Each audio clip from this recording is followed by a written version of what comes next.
Una vez se despenaliza, hay un mayor registro del número de abortos, con lo cual nosotros hemos visto, comparando el año 2022 con años anteriores, un incremento en las cifras de abortos del 65%, pero era lo esperado porque ahora hay mayor registro.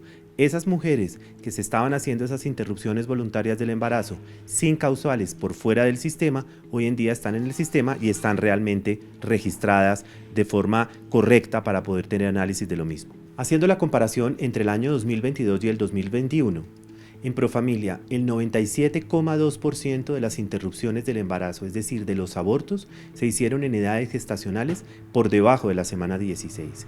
Y de esos casos, el 86% estaban por debajo de la semana 12, es decir, antes de terminar el primer trimestre del embarazo.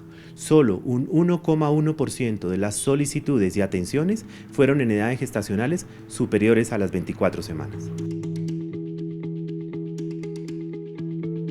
En Colombia la despenalización del aborto está hasta la semana 24, es decir, hasta la semana 24 no se requiere ninguna causal para poder hacer una interrupción del embarazo.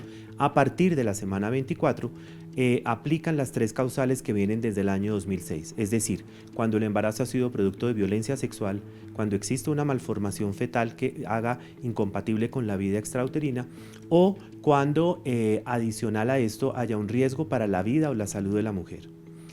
¿Por qué a partir de ese momento? Porque muchas de las malformaciones son diagnosticadas después de la semana 20. Algunas complicaciones médicas del embarazo, es decir, que la mujer se enferme por causa del embarazo o empeore alguna patología previa, aparecen después de la semana 20.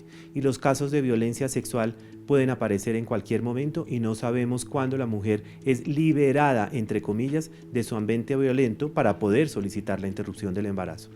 De la semana 24 hacia abajo, las interrupciones no requieren causales. Sí, para responder a esa pregunta es importante partir de la base de que ninguna mujer que decide o que necesita un aborto va a esperar hasta el último momento para practicárselo. Cuando las mujeres llegan a etapas gestacionales avanzadas sin poder acceder al aborto es justamente por las barreras que se les interponen durante todo el proceso, desde el sistema de salud, desde la propia falta de información o de acceso a servicios de salud que estas mujeres tienen, porque recordemos que las mujeres que habitan en zonas rurales, las mujeres que por ejemplo habitan en zonas de conflicto, las mujeres migrantes en situación irregular, no cuentan con todos los privilegios y toda la información para identificar que están en embarazo de manera temprana o para acudir a un servicio de salud y que se las atienda de una manera oportuna.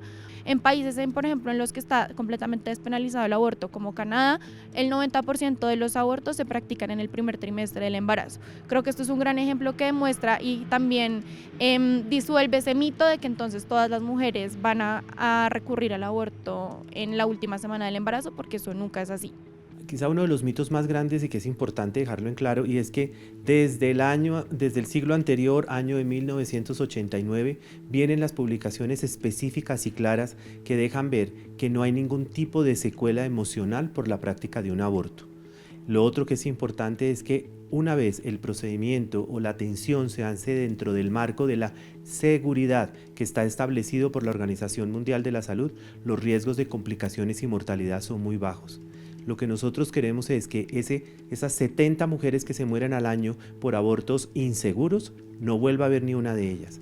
Y las 132.000 complicaciones que se han registrado en años anteriores derivados de abortos inseguros desaparezcan por completo.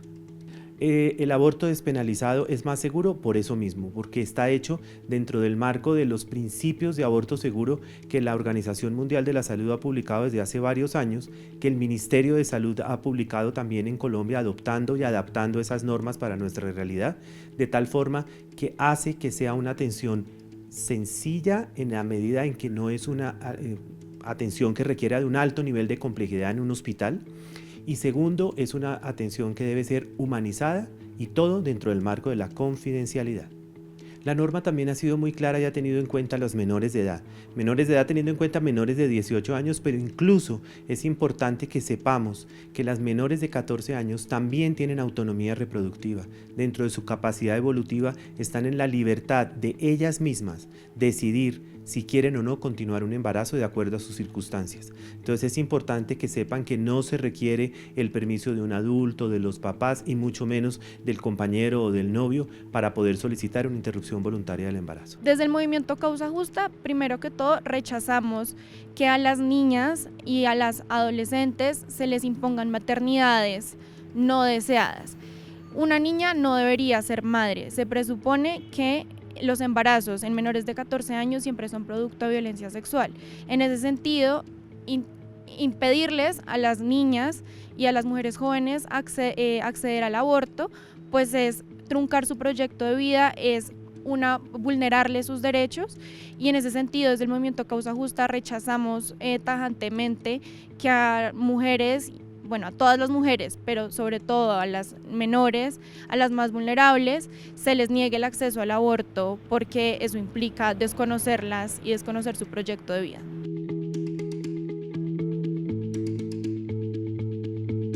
Hay una información que es muy importante que la tenga todo el mundo, y es que el servicio de interrupción voluntaria del embarazo está dentro de todos los planes básicos de salud, es decir, están en todas las EPS, de tal forma que además no tienen cuota moderadora, es decir, no se requiere de un pago adicional para poder acceder al servicio. Y entonces las EPS y las IPS no pueden exigirles mayores requisitos más allá de manifestar su propia voluntad, y dentro de los primeros 5 días después de esa solicitud se debe realizar el procedimiento. No puede pasar más tiempo, no puede haber dilaciones, no se puede convocar, por ejemplo, a juntas médicas o solicitar requisitos adicionales, documentos adicionales para acceder al aborto, y esto aplica para todas las mujeres, incluyendo las mujeres migrantes en situación irregular. Es decir, que todos tenemos derecho a solicitar una interrupción voluntaria del embarazo, bien sea a través de la EPS o de manera particular,